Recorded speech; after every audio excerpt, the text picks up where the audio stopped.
The Joel Shit Show, featuring Joel Shit. Hi, welcome to The Joel Shit Show. I'm your host, Joel Shit.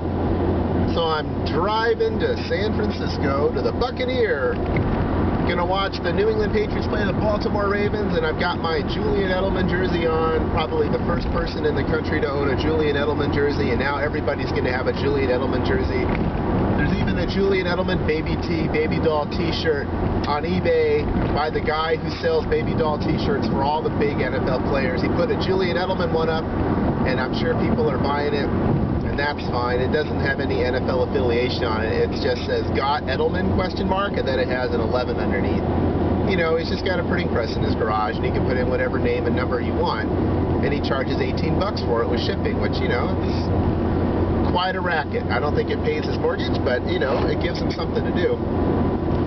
And it's really foggy outside. I don't know if you can see that, so visibility is pretty poor. And it is what it is. Last night, first hockey game of the year. First game for the league in 3 weeks. A lot of people were rusty.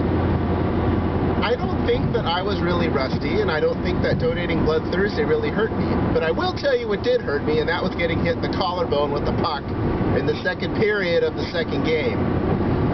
But we'll get to that. First game, I was a substitute on the Coconuts, and we were playing the Desert Rats, and it was a very close game that went back and forth, and we won the game 4-3 when we got a goal with 6 seconds left in overtime.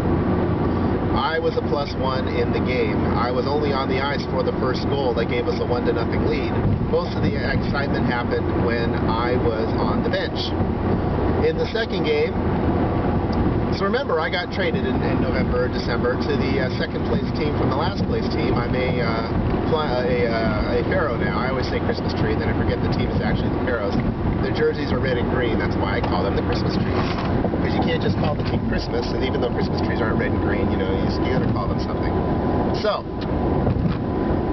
we're playing the first place team, and the first place team, far and away the best team. They traded goalies halfway through the season when I was traded, and so the guy who's going to be the best goalie that I've talked about before is the goalie on that team. So it makes the games more exciting and high scoring, but, you know, every now and then he figures something out, and then nothing gets by him that night. So you have to hope you catch him on a bad day. He's inconsistent.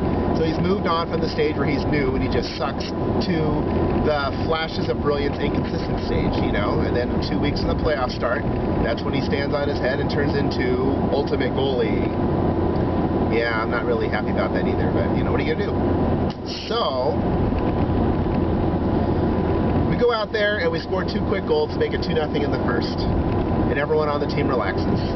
After the first period, it's still 2-0. We head into the second period, and we give up 2 goals. We're tied at 2 going into the third. But then in the third period, you know, we have a lot of good players on our team. There's a reason why this is the second place team. We scored 2 goals. We go up 4-2 with about 8 minutes left, and then we quickly give up a goal to make it 4-3. With about 4 minutes left, we give up another goal. And then with about 3 minutes left, we give up another goal, and now it's 5-4. Now, I've been on the ice for all 3 of these goals. There's only 7 on a side, so there's not a lot of subs. And I don't think that I was really tired, and only one of the goals I really feel was my fault, but I still felt very bad, among other reasons. The first 3 goals we got were by the same guy. He had a hat trick, you know, and so we were really happy for him. We wanted to get him a win. We wanted the team to get a win. You know, when you play the first place team when you're in second place, that gives you a chance to pick up 2 points on them in the standings, and you beat them, right? It's very important. And if you lose 2 points in the standings. So, I mean, it's very elementary math, I understand.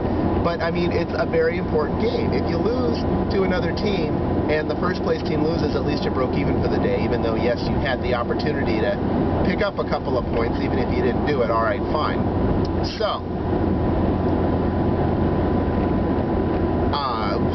So I was playing wing a lot in the third period, and when you give up a lot of goals and you're a winger, you're least at fault usually, because you're supposed to, unless you're not guarding the blue line and the defenseman fires it in and scores, and that's not what happened. You know, defensive breakdowns, the goalie got tired. I mean, it was the same goalie that lost the game with 6 seconds left in overtime in the first game, so really life sucks the most for him.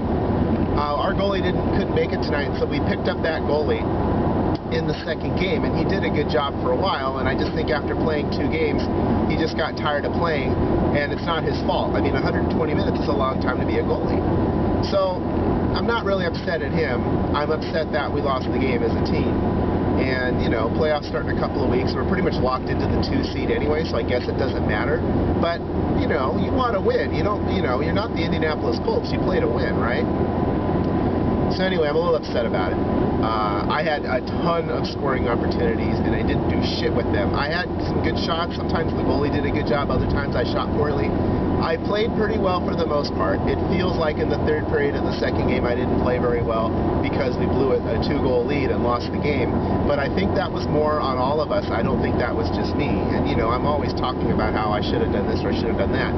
I think just collectively as a team, we were just out of gas, and we kind of let it was like the Arizona Cardinals, Chicago Bears, and Dennis Green.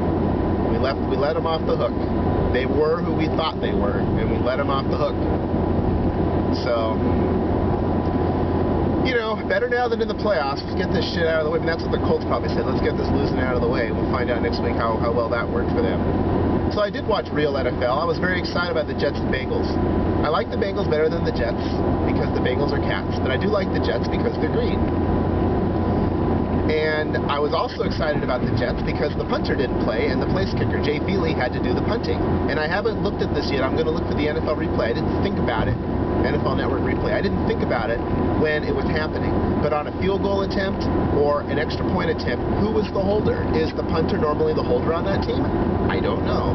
So when they show the game on NFL Network 7 times this week, because that's what they do during playoff season, is rerun the playoff games all week, which is great. You know, you get to watch. It's like watching film. You feel like you're an NFL player or a coach.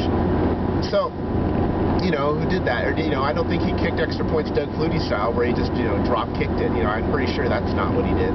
But it was awesome to see the place kicker punt the ball. And, you know, he's never punted in a professional football game before, and he had a couple of bad punts. But, you know, he had one that went to the 6. The best when he had the 42-yard field goal and he made it, there was a penalty. The 52-yard field goal and he made it, and there was a penalty. And then he had to punt, so he punted it. Did a good job with that. He had other punts inside the 20, at least one other one anyway. And he gave the Bengals a short field on a 28-yard punt, and they ended up scoring a touchdown at the end of the second quarter. But as it turned out, it worked out fine. They're probably going to bring a punter in this week, and that's kind of depressing. But at the same time, you know, Jay Feely, you got a new fan. Not a fan of you when you were on the Giants, but now, you know, I'll take it. Second game was the Cowboys and Eagles. I really just didn't care about this game at all. I mean, I just don't care about these teams. It was nice, I guess, that the Cowboys won for the first time in 13 years on a playoff game, but I hate the Cowboys, so I really wasn't happy. The Eagles, yeah, the Eagles are kind of green, so I guess I was rooting for the Eagles. And so I guess I was disappointed. But it was hard to root for the Eagles because you knew they were going to lose. Last week, if they had won, they would have had the number 2 seed, and they would have had a bye in the playoffs. That is something worth playing for. If they lost, they were probably going to end up playing the Cowboys in Dallas. Oh, yes, that was much better. So they lay an egg against the Cowboys, and guess what? They lay another egg against the Cowboys. They were trying to win last weekend. They're done. They are done. So neither game yesterday surprised me. I mean, Carson Palmer hasn't played well since the end of October, and the team is banked up, and, you know, Chad Ochocinco has not been healthy for a while. So nothing in that game surprised me at all. So we'll see what happens today. I really hope that the Ravens lose because Julian Edelman needs to keep playing. Let's go, Julian. And in the afternoon game, it's Green Bay, Arizona. So the game opens Arizona 2.5 or something, and Arizona is down to 1.5. I said, oh, okay, I'll take Arizona minus 1.5. That's a nice line move in my favor.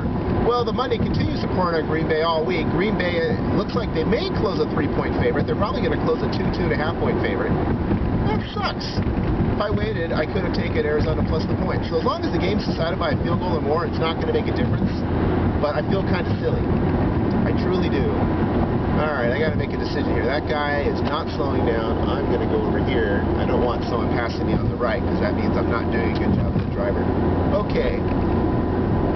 So, you know, let's go, you know, hooray, more football today. And I have to work tonight in San Francisco for an Aces Up event. So I had to go to San Francisco anyway, so it works out pretty well. Now you're braking. Alright, fine. Son of beach, son of beach. Alright, that's all the time we have for today. Visit us on the web at joelshitshow.com. Email joel@joelshitshow.com.